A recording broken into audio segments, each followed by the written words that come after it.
اگر آپ ادبی دنیا کے کاموں کو پسند کرتے ہیں اور ہماری مدد کرنا چاہتے ہیں تو نیچے دی ہوئی اکاؤنٹ ڈیٹیلز کے ذریعے کر سکتے ہیں۔ اینٹن چیخف کی کہانی ایک معمولی آدمی۔ اولگا ایوانوونا کے سارے دوست اور قریبی واقف کار اس کی شادی میں شریک ہوئے۔ بھائی ذرا انہیں دیکھیے تو، عجب کشش پائی جاتی ہے ان میں، ہے نا؟ اس نے شوہر کی طرف سر سے اشارہ کرتے ہوئے اپنے دوستوں سے کہا۔ صاف ظاہر ہو رہا تھا کہ اسے یہ سمجھانے کی بڑی فکر ہے کہ وہ ایسے معمولی آدمی سے جو کسی بھی لحاظ سے ممتاز حیثیت نہیں رکھتا شادی کرنے پر راضی کیسے ہو گئی۔ اس کا شوہر اوسیپ اسٹپانچ دیموف ڈاکٹر تھا اور ملازمت میں اپنے مرتبے کے اعتبار سے ٹیٹولر مشیر کے برابر، جو کہ سرکاری عہدیداروں کے 14 درجات میں سے تیسرے کا افسر کہلاتا تھا۔ وہ 2 اسپتالوں میں کام کرتا تھا، ایک جگہ غیر مقیم معالج کی حیثیت سے اور دوسری جگہ تشریحی لیکچروں کے لیے لاشوں کی چیر پھاڑ کرنے والے کے طور پر۔ روزانہ 9 بجے صبح سے دوپہر تک وہ باہری مریضوں کو دیکھتا، اپنے وارڈ کا معائنہ کرتا اور سپہر کو گھوڑا ٹرام کے ذریعے دوسرے اسپتال جا کر وہاں مر جانے والے مریضوں کی لاشوں کا پوسٹ مارٹم کرتا۔ نجی پریکٹس سے اس کی آمدنی نہ ہونے کے برابر، یعنی کوئی 500 روبل سالانہ تھی، اور بس اس بیچارے کے متعلق بیان کرنے کے لیے اس کے سوا اور تھا ہی کیا۔ دوسری طرف اولگا ایوانوونا اور اس کے احباب اور واقف کار کسی بھی لحاظ سے معمولی افراد نہیں تھے۔ ان میں جو بھی تھا کسی نہ کسی میدان میں ممتاز اور اچھی خاصی شہرت کا مالک تھا، اور اگر ابھی تک یہ لوگ مشہور و معروف شخصیت نہیں بن سکے تھے تب بھی ان کی اٹھان کہہ رہی تھی کہ شاندار مستقبل یقینی ہے۔ ایک اداکار تھا جس کی حقیقی ڈرامائی صلاحیتیں اپنا لوہا منوا چکی تھیں، خوش وضع، ذہین، شائستہ اور خوش خوانی میں ماہر۔ وہ اولگا ایوانوونا کو فن خطابت کے درس دیا کرتا تھا۔ ایک اوپیرا مغنی تھا، فربا اندام اور خوش طبع، جو ٹھنڈی سانسیں بھر بھر کے اولگا ایوانوونا کو یقین دلاتا رہتا تھا کہ وہ اپنی صلاحیتوں کا گلا گھونٹنے دے رہی ہے۔ اگر وہ اتنی کاہلی نہ برتے اور خود کو قابو میں رکھے تو بہت اچھی مغنیہ بن سکتی ہے۔ حلقہ احباب میں کئی مصور بھی شامل تھے، جن میں ریابوفسکی خاص طور سے قابل ذکر تھا۔ کوئی 25 سال کا یہ نہایت وجیح و شکیل نوجوان اپنی تصاویر میں مختلف مسائل، جانوروں اور مناظر فطرت کی عکاسی کرتا تھا جو نمائشوں میں دھوم مچا دیتی تھیں۔ اس کی تازہ ترین تخلیق 500 روبل میں فروخت ہوئی تھی۔ وہ اولگا ایوانوونا کے بنائے ہوئے ادھورے خاکوں کو مکمل کرتا اور ہمیشہ کہا کرتا تھا کہ اولگا کی مصوری کبھی بھی گل کھلا سکتی ہے۔ اور ایک وائلن چیلو نواز تھا جو اپنے وائلن چیلو کو رلا سکتا تھا اور کھلم کھلا کہا کرتا تھا کہ جتنی بھی خواتین سے وہ واقف ہے ان میں اس کے ساتھ ساز بجا سکنے کی صلاحیت رکھنے والی صرف ایک ہی ہے، اولگا ایوانوونا۔ اور ایک ادیب تھا، نوجوان لیکن خاصا مشہور، جو ناولٹ، ڈرامے اور افسانے لکھ چکا تھا، اور کون تھا؟ ارے ہاں، ویسیلی ویسیلش تھا، خوش لباس، زمیندار، کتابوں کے لیے شوقیہ طور پر تشریحی تصاویر بنانے والا، گل بوٹوں اور خاکوں کا خالق، جو قدیم روسی طرز اور داستانی رزمیوں کا صحیح معنوں میں دلدادہ تھا۔ وہ کاغذ، چینی کے برتنوں اور مٹی کی رکابیوں پر معجزے دکھا سکتا تھا۔ فنکاروں اور روشن خیالوں کے اس حلقے میں قسمت کے ان منظور نظر افراد کے درمیان جو بے حد خوش اخلاق اور مہذب ہونے کے باوجود ڈاکٹروں کے وجود کو صرف اپنی علالت کے وقت ہی یاد کرتے تھے، اور جن کے کانوں کے لیے دیموف کا نام سیدوروف یا تاراسوف جیسے عام ناموں کے مرادف تھا۔ دیموف بالکل اجنبی، بے ضرورت اور پستہ قد معلوم ہو رہا تھا، حالانکہ وہ بہت ہی طویل قامت اور چوڑے چکلے شانوں والا تھا۔ اس کا فراک کوٹ لگتا تھا کہ کسی اور کے لیے سلا گیا ہے، اور داڑھی کسی دکاندار کی سی معلوم ہوتی تھی۔ یہ الگ بات کہ وہ کوئی ادیب یا مصور ہوتا تو ہر شخص نے کہا ہوتا کہ وہ اپنی داڑھی کی بنا پر بالکل زولا معلوم ہوتا ہے۔ اداکار نے اولگا ایوانوونا سے کہا کہ وہ اپنے بھورے بھورے بالوں اور شادی کے لباس کی بنا پر ہو بہو آلوچے کے کسی درخت جیسی معلوم ہو رہی ہے، جبکہ وہ موسم بہار میں نازک اور سفید پھولوں سے ڈھک جاتا ہے۔ نہیں، ذرا سنیے تو، اولگا ایوانوونا نے اس کا ہاتھ تھامتے ہوئے کہا۔ آخر یہ سب ہوا کیسے؟ میری بات سنیے نا۔ دراصل میرے والد اور دیموف ایک ہی اسپتال میں کام کرتے تھے۔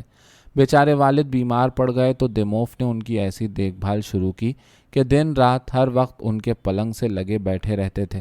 کیسا زبردست ایثار تھا یہ۔ سنیے ریابوفسکی، اور ادیب آپ بھی سنیے، آپ کو یہ واقعہ بڑا دلچسپ لگے گا، ذرا قریب آ جائیے نا۔ ایسا زبردست ایثار، ایسی پرخلوص ہمدردی، میں بھی رات کے وقت پلک تک نہیں جھپکاتی تھی، والد کے پاس بیٹھی رہتی تھی، اور پھر اچانک میں نے طاقتور نوجوان کے دل پر جادو سا کر دیا۔ ہاں یوں ہی ہوا، میرے دیموف محبت میں ہوش و حواس کھو بیٹھے۔ کتنے عجیب و غریب ہوتے ہیں قسمت کے کھیل بھی۔ خیر تو والد کے انتقال کے بعد دیموف کبھی کبھی مجھ سے ملنے آتے تھے، اور بعض اوقات ہم لوگ گھر کے باہر بھی ملاقات کرتے تھے۔ پھر ایک دن ذرا دیکھیے تو، کسی غیر متوقع واقعے کی طرح انہوں نے شادی کی تجویز پیش کر دی۔ ساری رات میں نے روتے روتے کاٹی، اور میں بھی محبت میں دیوانی ہو گئی، اور اب میں شادی شدہ عورت ہوں۔ دیموف میں کوئی بڑی مضبوط، بڑی طاقتور چیز پائی جاتی ہے، ریچھ کی سی کوئی بات بتائیے، ہے نا؟ اب تو ان کا صرف 3/4 چہرہ ہی ہمیں دکھائی دے رہا ہے، روشنی ٹھیک نہیں، لیکن جب وہ مڑیں اور پورا چہرہ سامنے ہو تو ذرا ان کی پیشانی پر نظر ڈالیے گا۔ اس پیشانی کے متعلق آپ کا کیا خیال ہے ریابوفسکی؟ ارے دیموف، ہم لوگ آپ کے بارے میں باتیں کر رہے ہیں، اس نے شوہر کو پکارا، ذرا یہاں آئیے نا۔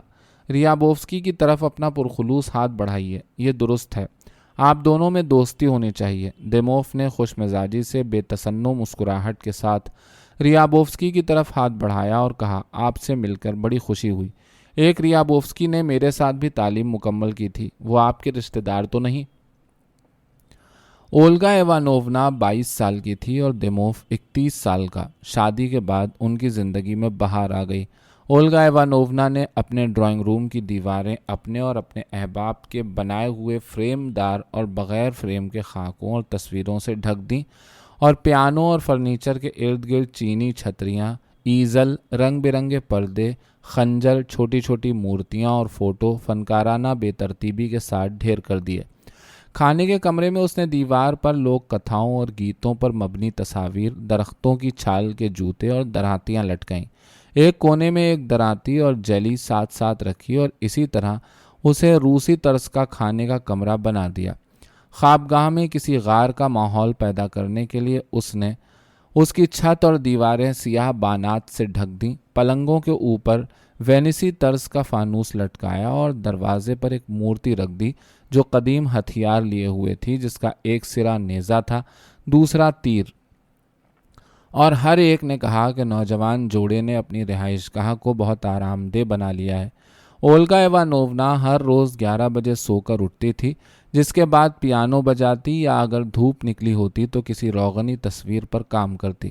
گھنٹہ سوا گھنٹہ یوں گزار کے وہ اپنی درزن کے ہاں جاتی۔ اس کے اور دیموف کے پاس پیسے بہت کم ہوا کرتے تھے، کھینچ تان کے عام ضروریات پوری ہو جاتی تھیں، اور بس ان حالات میں اس کے آئے دن نئے نئے لباسوں میں نمودار ہونے اور شاندار نظر آنے کے لیے درزن کو اور خود اسے بھی جانے کیا کیا جتن کرنے پڑتے تھے۔ بار بار معجزے رونما ہوتے رہتے تھے، اور کسی رنگی ہوئی پرانی فراک اور باریک ریشمی جالی اور لیس کے چند ٹکڑوں سے انتہائی دیدہ زیب رنگین خواب جیسا حسین لباس وجود میں آ جاتا تھا۔ درزن کے ہاں سے اولگا ایوانوونا عموماً اپنی ایک اداکارہ سہیلی سے ملنے جایا کرتی تھی، جہاں وہ چکنی چپڑی باتوں سے کسی پیشکش کی پہلی رات یا کسی کی مالی امداد کے لیے ہونے والے پروگرام کے ٹکٹ حاصل کرنے کی کوشش کرتی تھی۔ اداکارہ کے ہاں سے اسے کسی مصور کے اسٹوڈیو یا تصویروں کی کسی نمائش میں جانا ہوتا تھا، اور اس کے بعد کسی مشہور و معروف شخصیت کے ہاں۔ اسے اپنے گھر مدعو کرنے، اس کی گزشتہ آمد کا جواب دینے، یا بس یوں ہی ادھر ادھر کی باتیں کرنے کے لیے وہ جہاں بھی جاتی اس کا گرم جوشی کے ساتھ استقبال کیا جاتا، اور اسے یقین دلایا جاتا کہ وہ نیک، دلکش اور غیر معمولی ہے۔ جن کو وہ مشہور اور بڑے لوگ کہا کرتی تھی، وہ اس کا اپنوں میں سے ایک اپنا ہمسر سمجھ کر خیر مقدم کرتے، اور متفقہ طور پر اعلان کرتے کہ وہ اپنی صلاحیتوں، خوش ذوقی اور ذہانت کی بدولت ایک نہ ایک دن ممتاز حیثیت کی مالک ہوگی، بشرطے کہ اپنی صلاحیتوں کو اتنی مختلف نو سرگرمیوں پر ضائع نہ کرے۔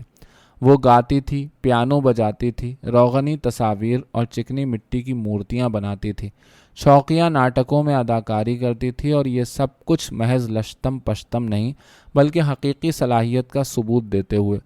وہ چراغاں کے لیے فانوس بناتی، کپڑے پہنتی یا یوں ہی کسی کی ٹائی باندھ دیتی۔ جو کچھ بھی کرتی سب پر ایک خاص حسن، سلیقے اور دلربائی کی چھاپ ہوتی تھی، لیکن اس کی صلاحیتوں کا سب سے زیادہ مظاہرہ ممتاز و مشہور افراد سے تڑ پڑ دوستی کرنے اور بے تکلف ہو جانے میں ہوتا تھا۔ جیسے ہی کوئی خود کو ذرا بھی ممتاز کرتا یا کسی کے چرچے ہونے لگتے، ویسے ہی وہ اس شخص سے متعارف ہوتی، فوراً ہی دوستی کر لیتی اور اسے اپنے ہاں مدعو کرتی۔ اس قسم کا ہر نیا تعارف اس کی زندگی میں جشن کا دن ہوتا تھا۔ ناموروں کی وہ پرستش کرتی، ان پر نازا رہتی اور راتوں کو انہی کے خواب بھی دیکھتی تھی۔ مشہور افراد سے راہ و رسم کی اس کی خواہش ایک ایسی پیاس تھی جو بجھنے کا نام بھی نہیں لیتی تھی۔ پرانے احباب غائب ہو جاتے تھے، فراموش کر دیے جاتے تھے اور نئے افراد ان کی جگہ لے لیتے تھے، لیکن جلد ہی ان سے بھی اس کا جی اوب جاتا تھا یا ان سے اسے مایوسی ہوتی تھی اور وہ بڑے انہماک کے ساتھ نئے احباب، نئے مشہور و معروف افراد کی تلاش میں سرگرداں ہو جاتی تھی۔ اور جب ایسے نئے احباب مل جاتے تھے تو دوسروں کی متلاشی نظر آتی تھی۔ آخر کیوں؟ 4 اور 5 بجے کے درمیان وہ گھر میں شوہر کے ساتھ ڈنر کھاتی تھی۔ دیموف کی سادگی، عقل سلیم اور خوش طبعی اسے اپنا گرویدہ بنا کر شدید مسرت کے ہیجان میں مبتلا کر دیتی تھیں۔ وہ بار بار اچھل پڑتی اور شوہر کی گردن میں باہیں حمائل کر کے اس پر بوسوں کی بوچھار کر دیتی تھی۔ دیموف، آپ بڑے عقل مند اور بلند خیال آدمی ہیں، اس نے شوہر سے کہا، پر معاف کیجیے گا، آپ میں ایک بڑا بھیانک عیب بھی ہے۔ آرٹ میں آپ سرے سے دلچسپی ہی نہیں لیتے، موسیقی اور مصوری کو بالکل نظر انداز ہی کرتے ہیں۔ میں انہیں سمجھ نہیں پاتا، اس نے انکساری سے جواب دیا۔ زندگی بھر طبیعیات اور علم طب کے میدان میں کام کیا ہے، دراصل آرٹ سے دلچسپی لینے کا مجھے کبھی وقت ہی نہیں مل سکا۔ مگر یہ بڑی بری بات ہے دیموف۔ کیوں؟ تمہارے احباب طبیعیات اور علم طب سے بالکل نابلد ہیں اور تم اسے ان کا نقص نہیں تصور کرتی۔ ہر ایک کا اپنا اپنا میدان ہوتا ہے۔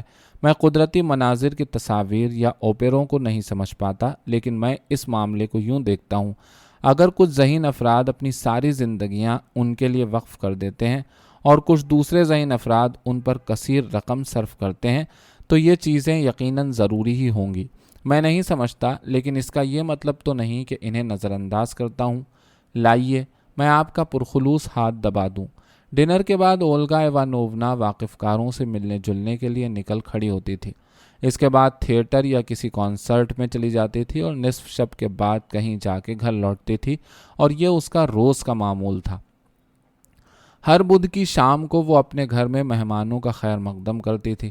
ان شاموں کو نہ تاش کھیلا جاتا تھا نہ رقص ہوتا تھا، لوگ صرف آرٹ سے محظوظ ہوتے تھے۔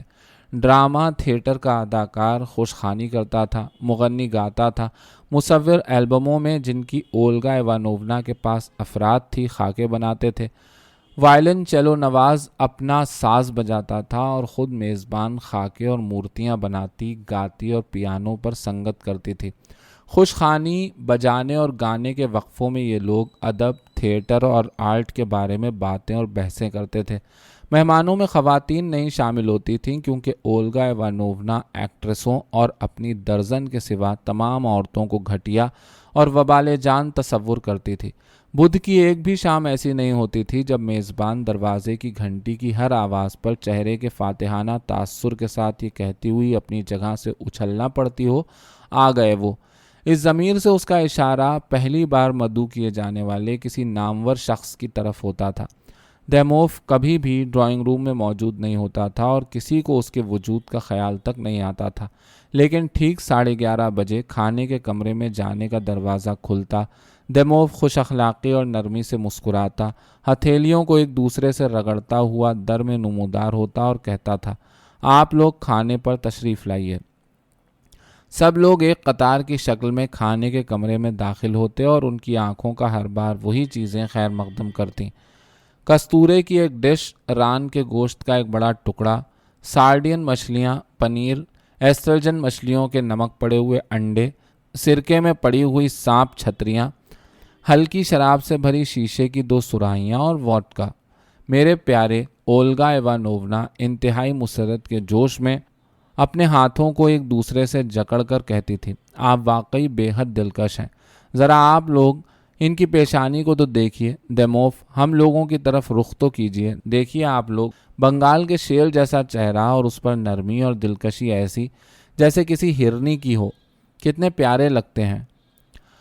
مہمان کھانے کی طرف متوجہ ہوتے اور دیموف پر نظریں ڈال ڈال کر سوچتے واقعی اچھے آدمی ہیں، لیکن جلد ہی اسے بھول بیٹھتے اور تھیٹر، موسیقی اور آرٹ سے متعلق اپنی باتیں جاری رکھتے۔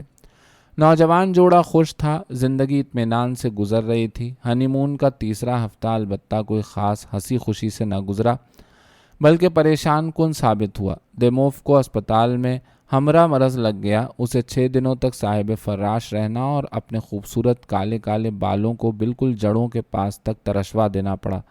اولگا ایوانوونا پلنگ کے پاس بیٹھی زارو قطار آنسو بہاتی رہی، لیکن دیموف کی حالت ذرا بہتر ہو گئی تو اس نے شوہر کے صفا چٹ سر پر سفید رومال باندھا اور کسی عرب بدو کے روپ میں اس کی تصاویر بنانے بیٹھ گئی، اور ان دونوں نے اسے انتہائی دلچسپ بات تصور کیا۔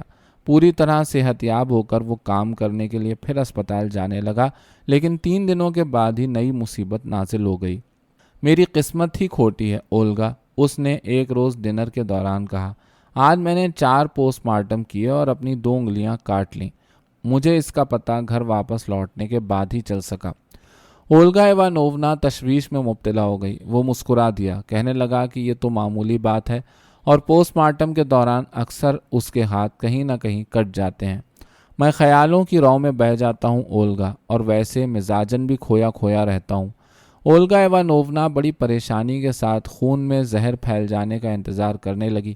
ہر رات کو دعا مانگتی کہ مصیبت سر سے ٹل جائے، اور یہی ہوا بھی، اور پہلے جیسی پرمسرت پرسکون زندگی، آلام و افکار سے اکثر خالی زندگی دوبارہ شروع ہو گئی۔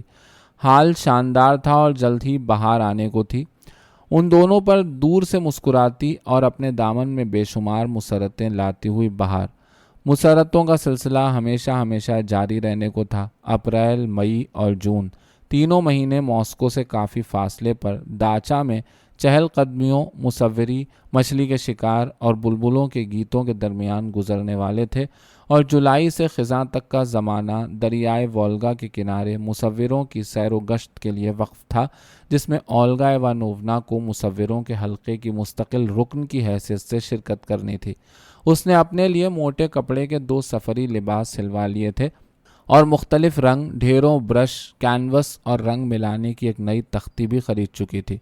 اس کی مصوری کی رفتار ترقی کا جائزہ لینے کے لیے ریابوفسکی تقریباً ہر روز اس کے ہاں آتا تھا۔ وہ ریابوفسکی کو اپنی تخلیقات دکھاتی تو وہ اپنے ہاتھوں کو جیبوں میں ٹھونس لیتا، ہونٹوں کو سختی سے بھینچتا، ناک بھوں چڑھاتا اور کہتا تھا، ارے رے، یہ بادل تو چیخ رہا ہے، یہ شام کی روشنی تھوڑی ہے، پیش منظر ذرا گڑبڑ سا ہے، اور کسی چیز کی، آپ سمجھ رہی ہیں نا کہ میرا مطلب کیا ہے، کمی محسوس ہوتی ہے۔ آپ کی یہ جھونپڑی ایسی لگتی ہے جیسے اسے دونوں طرف سے کس کے دبایا گیا ہے، اور بیچاری دردناک طور پر رو رہی ہے۔ گوشے کو ذرا زیادہ تاریک کر دیجئے، لیکن بحیثیت مجموعی یہ تصویر زیادہ بے جان نہیں ہے، میں مطمئن ہوں۔ اور اس کا انداز گفتگو جتنا مبہم ہوتا تھا، اتنا ہی آسانی سے اولگا ایوانوونا سمجھ جاتی تھی کہ وہ کیا کہنا چاہتا ہے۔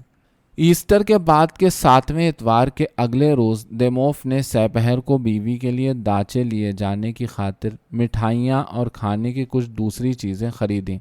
اولگا کو اس نے کوئی 15 دنوں سے نہیں دیکھا تھا، اور اس کی یاد میں بری طرح تڑپ رہا تھا۔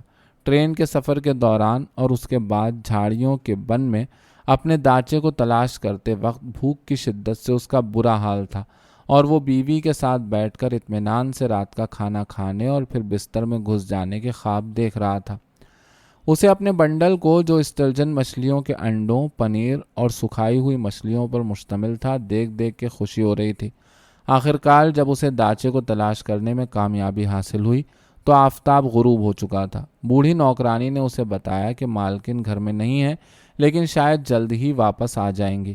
نیچی چھتوں، لکھنے کے کاغذ سے ڈھکی ہوئی دیواروں اور گڑھوں سے بھرے ہوئے ناہموار فرشوں والا یہ انتہائی غیر دلکش داچا صرف 3 کمروں پر مشتمل تھا۔ ایک کمرے میں پلنگ بچھا ہوا تھا، دوسرے میں کینوس، مصوری کے برش، گندے کاغذ کا ایک ٹکڑا، اور کرسیوں اور کھڑکیوں کی سلوں پر مردوں کے کوٹ اور ہیٹ رکھے ہوئے تھے، اور تیسرے میں دیموف کو 3 اجنبی نظر آئے۔